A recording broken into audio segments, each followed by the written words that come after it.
Hello, I'm so glad you're here today. I am here to do the next session of the parenting class. Uh, this is Mary, that you probably already know if you're watching my videos. Mary from Mary's Home Sweet Home Creations and Mary's Real Stories. Um, Today we're going to be talking about verbal and physical redirection as a tool for guiding our children in doing the appropriate thing. So, this particular redirection would be used more for trying to prevent the behavior in the first place. Um, it would also be used if the child was about to do something dangerous that you'd have to redirect them physically. Um, we want to give our children the freedom to explore and to learn, but at the same time, we need to be aware of anything that could be dangerous for them that they might be doing, or anything inappropriate um, with, but may not be necessarily breaking our rules that we made. It might be heading toward the street. So you're going to react with a verbal redirection. And if they're still not listening, you may do both. You will be reacting physically to stop them from the street, going to the street, or even like putting something in a light socket, which I think I forgot in my safety video to remind everyone about light sockets also need to have covers on them for children who are younger and are able to do that, put something in there that would hurt them. So um, there's certain times we would be using the verbal and redirection, and sometimes we would be using a physical redirection. Um, so what these are the reasons that we might use them. Excuse me. One of them being preventing personal injury, like we just talked about. If they're about to jump off the couch and you know they will get hurt, you might react quickly and physically stop them. To promote desirable behavior. So if they happen to be doing something that you don't think is appropriate, like maybe they're outside but they're spitting on the toys and you don't want them to do that, then you would give the verbal command, stop spitting on the toys. Um, so that would be something that you would just verbally remind them not to do. If it's something it's becoming a problem, like they're spitting everywhere on everything, that might become one of your rules, and then they would understand that's not okay, and then the discipline would come. But in this circumstance, maybe it's not been an issue before, and so you're just going to give them the verbal command. Um, to reduce your punishing interaction. So it's to help reduce always putting your child in timeout or always taking something away from them. If it's something that is a minor thing or has not been a problem, then you can give a verbal redirection or a physical redirection without having it on a rules list and having a punishment for it. You want to try to avoid always putting your child in timeout because it loses effectiveness. There's going to be certain things they do that will be the discipline for, and the consequence and the punishment for, where other things it might be taking something away, and depends on what rules you made and established and what the consequences and punishment are. Now, you might have to add to your list as time goes on, but if it's the first time you've seen that, and it's going to happen as they grow and change in their stages of life, then you're going to try to redirect that first before it just becomes a rule and a punishment. So some people say um, you have to be careful about choosing your fights with your children, and that goes for the older children too. If it's an infraction that is minor, that you can just verbally explain and then redirect them, it's or it's something that you can ignore because it's not worth fighting with the child, then some things you will let go. If you decide to fight every fight, you're not going to win. There are going to be some things that are not as um, important or as dangerous, or it could just be a characteristic of that child. Maybe that child tends to, have some habit that you don't like, but you know that it's something that they've always done, and they, uh, not going to try and change that. It's part of their personality.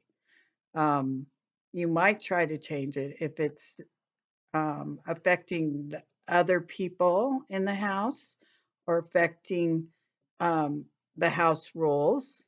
If some children tend to be messier than others, or they tend to be um, louder than others, or just high energy, so those kind of things are part of their character. You don't want to fight that fight to try and turn them into the person you want them to be, or to be a submissive, quiet, low energy child.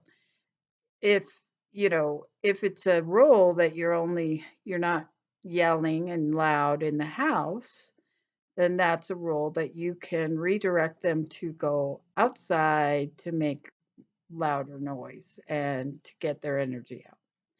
So you really do have to decide what's important for your family, for each other as a family, and what is something you can let go of. So um, promote learning and exploring. So the idea of the redirection is to prevent us from um, stopping our children from exploring and learning. And we really want to encourage learning, and we want to encourage uh, their their likes and dislikes and their exploring of things. And so if we're constantly on them about things they're doing, they're not going to feel comfortable doing that. They're not going to feel comfortable exploring the yard and finding worms in the dirt, or realizing that ants um, form colonies, and or that when they go outside that there's bees that are forming a hive somewhere, or even exploring the Legos that they have and figuring out what it does and how they fit together. And they might have to have an area that's a kind of a messy Lego area that they're doing that. And if you tend to always want everything in order, that will stifle that activity. So you have to decide how it's all going to work for everyone in your household, so that they're learning, they're exploring, they're um, doing the exciting things and fun things they like to do, and still um, being who they want to be and who they love to be. And but also make it comfortable for you as a parent, for the siblings, for everyone in the household. And that's where your rules come in. So if it's an issue that is continually bothering you, you can address it in a rule and a punishment. But you have to decide how many rules can you list and have a punishment for. Um, it could get pretty crazy if you just put everything on there. So you have to really decide what's important. If you can redirect it first, that's better. If not, there's going to be things that you can't redirect and you can't verbally and physically redirect. You have to have the consequence and the punishment. So, um, and we did talk a little bit about this when we were talking about uh, getting down and seeing what children are seeing in the house when you're doing your safety things. And so, for some things, like if you forgot to put a plug cover and they went toward it, you're going to redirect that. Or any other number of things that might come up later, those would have to just be a redirection or physical or verbal redirection. Because things change all the time in your home. Like they might have got new toy that is a little more dangerous, or they might have some new friends over that you don't know very well, and maybe they've talked them into, doing something that you don't normally allow. So you have to redirect other people's children sometimes in your home because they need to understand your rules also. Um, Even if they're very small, they may get to do something in their own home that you don't allow in your home. So, if you have children over that um, that you are friends with the parent and you're on the same page with your punishment disciplines and ideas, that is helpful to be able to relay that to that parent, have those conversations with them about um, when when your children are at my house, these are some of our rules, and this is how we handle it. And they could tell you what some of their rules are and how they handle those things. So when your child goes there, that's the type of rules they're going to be having. Um, and so it's okay to know these things about the people that your children are going to their home, even if it's grandma or cousins, aunts and uncles. Um, Relaying what you do with your children and how you like them to be disciplined, or maybe how you don't want them disciplined. I know there's been people who've been at grandma and grandpa's, and grandma and grandpa spank their kids, and they don't spank their kids. That can cause a very big problem between the parent and the grandparent. So you really want to make it clear that we do this way, we do that way. And most people who are watching your children, or even the grandparents, are going to try to do the best they can to uh, do what you like. Now, grandparents sometimes spoil their grandchildren a little because that's kind of part of being a grandparent. You get to do some fun stuff with your kids. But when it comes right down to discipline and what types of discipline you're using, they do need to know that part, and they will follow through, um, hopefully. And then you will decide, if they don't and they continue to do something like that, you may not. I mean, you have choices there. But so redirection, verbal and physical, can prevent a lot of the ongoing problems and having to add that to your list and make a punishment for it. Um, but there will be plenty of things that you do need to have a role in punishment. And the children need to understand what those are in order not to do them. They need to know what they are, what the rule is, what the discipline is, and where that discipline takes place. Like the next thing we were going to talk about is timeout, and timeout is one of those things that you want to make sure the child knows where timeout takes place and how long that timeout is going to be. They need to understand why they're in timeout. So you broke the rule of hitting your brother. Now you go to timeout for 2 minutes. If you stay there in timeout, think about what you did, then you can come out and we'll talk about it, right? If they don't stay in timeout, you can add time.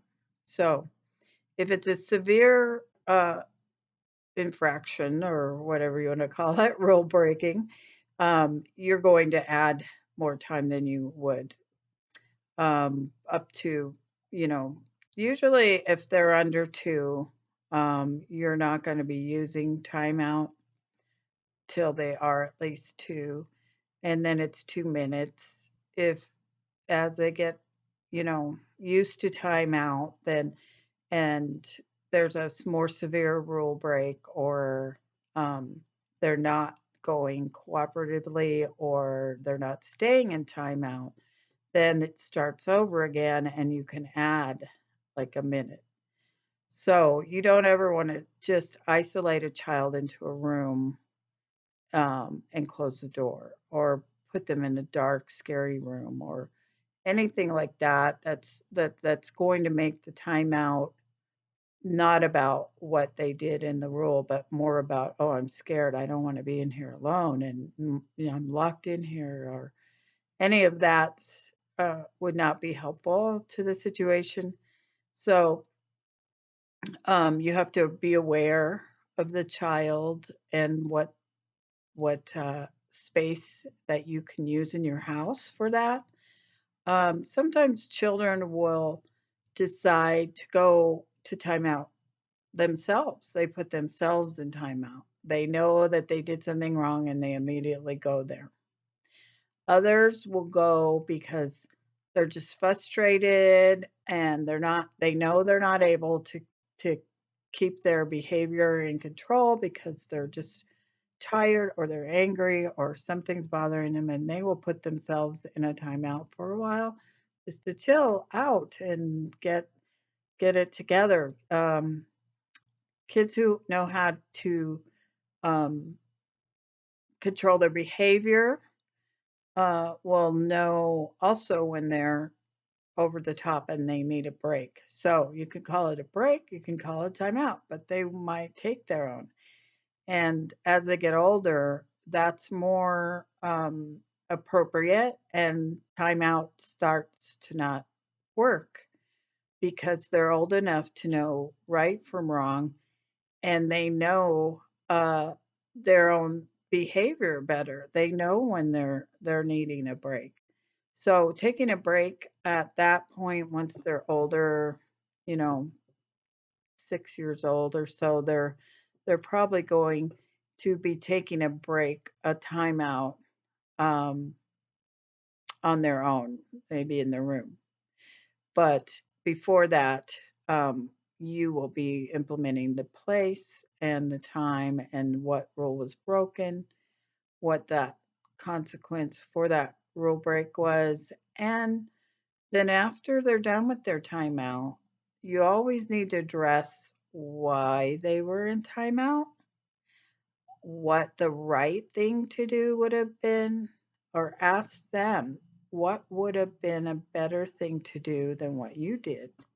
What would have been, what rule do you think you broke, and what would you do differently?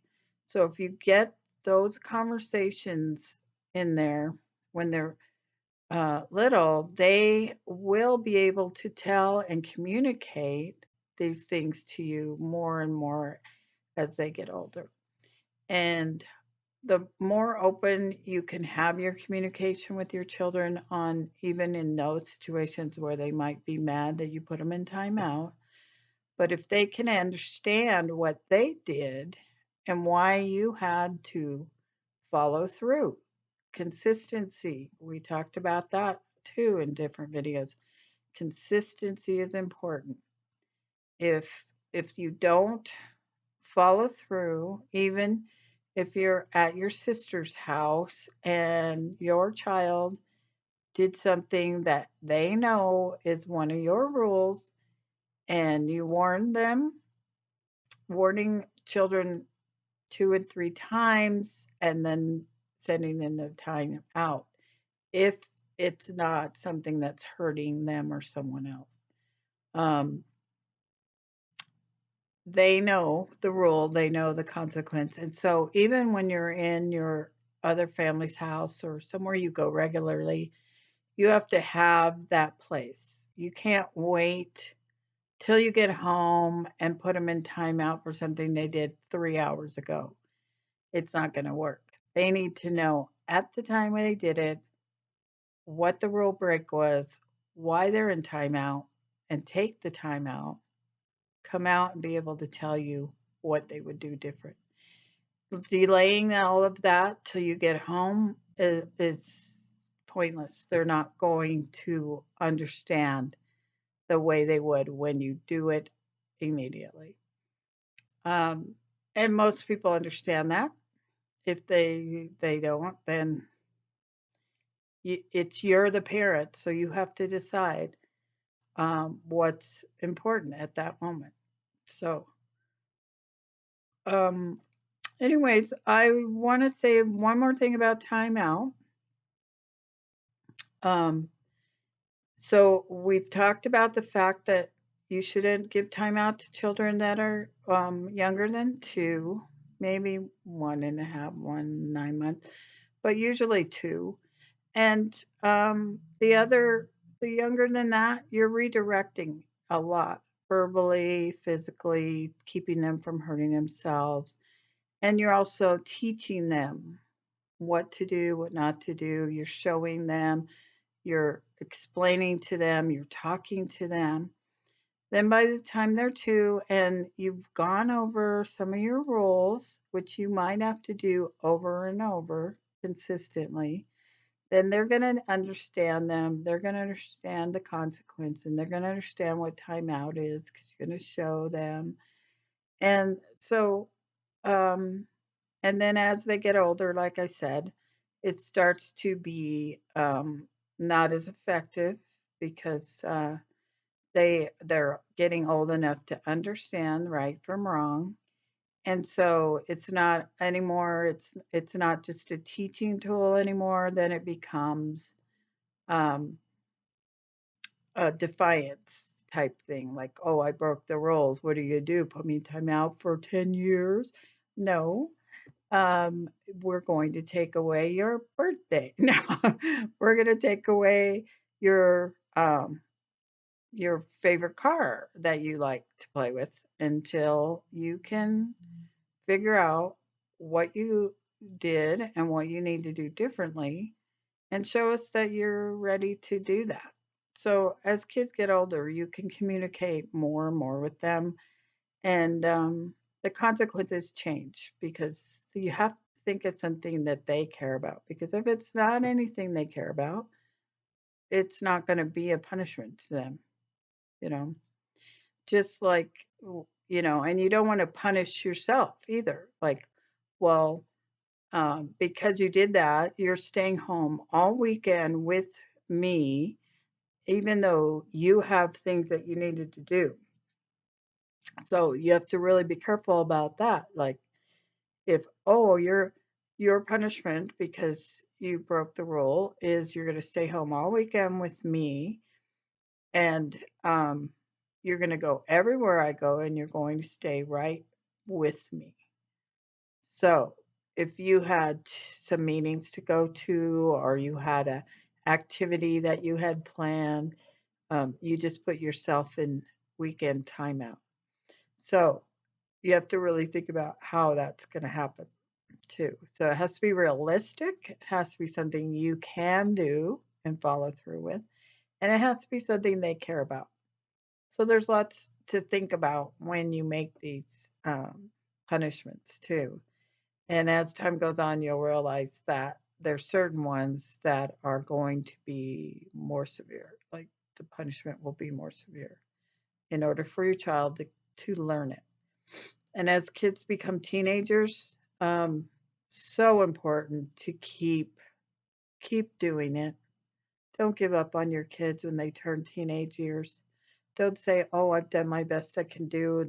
It's up to them now," because they're still kids. They're still kids, and they're going to make some big mistakes as teenagers and young adults. And the only way that they are going to know that you are still their parent, you're still directing some of what they do, and you still have some house rules. It's okay to have rules for teenagers. If they are not complying in your home with the rules, they're not going to comply outside of your home. And in order to have healthy adults that follow the rules, that understand why we have rules, and that want to be good citizens, good students, good children to their parents, that you need to follow through with your rules. And as hard as that can be sometimes, so many people give up on their kids. They give up on their kids as soon as they get to junior high or high school. It just gets younger and younger, and they think there's nothing they can do. That isn't true.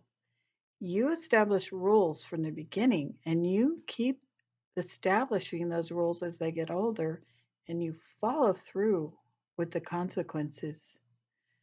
Um, I had some rules for my kids that not everybody had.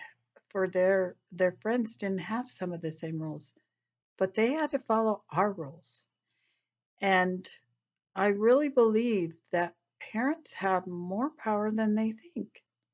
When your kids are getting into that age group, if you are not sure what you should and shouldn't do or how you can or cannot follow through, get together with other parents that have kids that age, or seek out some help, because there's parenting classes for people who are teenage parents. There are people out there that have good advice about how to handle these situations. But whatever it is you need to at least don't give up on those kids. They're still growing, they're still learning, they're still making some big choices in their life at that age, and they need guidance. And you're their parent. And if you can't guide them, who is going to? Is it going to be the kid down the street whose parents are never home? Is it the the I don't know, bus driver that drives the bus? Is it their teacher? I mean, there's many adults in their life that might be guiding them, helping guide them, but you are the sole rule maker, the punisher, the love of their life. You love them from the point of birth, and you raise them, and you do the best you can. You don't want to just let go when they hit that age. You need to keep guiding them. You need to keep helping them. And they will respect you. They will respect what you're telling them. They might break some rules, but in the end, they will respect you for sticking by them, for being there to guide them, to set the rule, to encourage where they're headed in their life. If there's no one to tell them how to get through high school, how to deal with these relationships they will come across, how to look to their future and what they want to do, you know, any Tom, Dick, or Harry could be telling them what to do. But you're the parent. You should be the one that wants to share that. You should be the one that wants to encourage them. And you have your own ideas about what that is. And so I just encourage you, do not ever give up on your kids. They need you all the way through their life.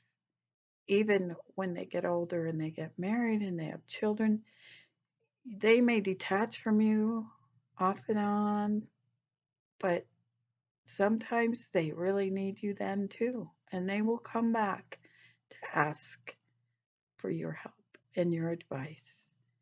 So I just really hope that somebody, anyone that needs to hear that, is going to absorb it because there's so many parents and children who don't have these kinds of relationships by the time they're in junior high and maybe sometimes before that. Um, Children need that bond in that relationship with their parent. So hang in there and keep loving those children, loving your family, and giving them guidance and rules to follow through, and love them all.